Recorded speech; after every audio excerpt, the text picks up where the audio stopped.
Hey guys, so today I'm going to be teaching you how to use and what exactly is the Pythagorean Theorem.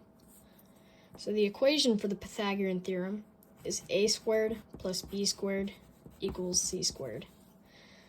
So you have the equation, but you might be thinking, okay, what does this do? So what it does is, if you have a right triangle, it tells you the length of the hypotenuse, or the longest side of a right triangle. So let's just label this side A, and this side B, and this side C. So when you square A, or put it to the power of 2, what that's basically doing is making a square right here. And then the area of that square is A squared. And then it's the same thing for B. So creates another square. Then you have B squared. So that's the area again. And then C squared. But here's the problem. We don't know anything about C. We only know the length of A and B, not C. So in order to find that length, we have to add the area of this square and the area of this square. So a squared plus b squared. So that will find you c squared, or the area of this side. And then to find c, because right now we're still at c squared, or the area, we have to take the square roots of that to find one side length of this square. Okay, so let me just give you an example of this. So we have a right triangle. This side is 3 units long, and this side is 4 units long. And this side is C. We don't know it. So if we follow the Pythagorean theorem, we're going to have 3 squared plus 4 squared equals c squared, because we're multiplying 3 times itself to get the square.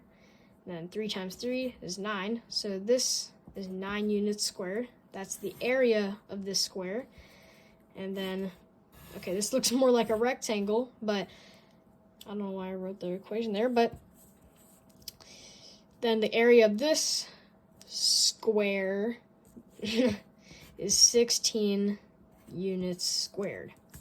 So we have 3 times 3 plus 4 times 4 equals c squared. So 9 plus 16 equals c squared. All right, so we've come down to here. Oh wait, one more thing. Then that's 25 equals c squared. So we've come down to this step. So we've got the area of this square here, which is 25 units squared, c squared.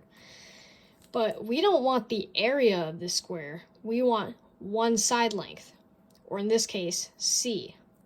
So how exactly do we isolate c here? Or in other words, get rid of this exponent? Well, since you're multiplying it by itself, you're going to want to find the square root. Quick review. So you have to know what a square root is in order to do this. So a square root is what 2 numbers, so that looks like a 3, that's a question mark, what 2 numbers multiplied by each other equals, let's say 25, because that's the number we have. So what 2 numbers equals multiplied by each other, or you could do squared, same thing, equals 25. So this is what a square root symbol looks like, kinda. I could draw that a little better. Hold on. Whatever. This is what it looks like.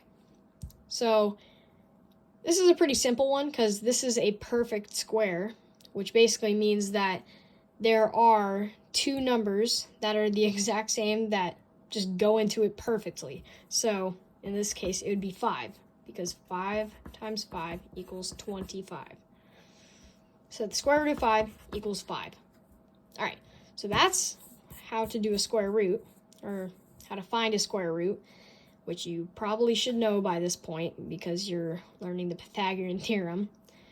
So, to isolate the c, you take the square root of both sides. So you got the square root of 25 and the square root of c squared. So that gets rid of the exponent, and you have c equals 5. So that is the length of the hypotenuse of a triangle with the side lengths of 3 and 4. So hope this helped, and thank you for watching. That is the Pythagorean Theorem.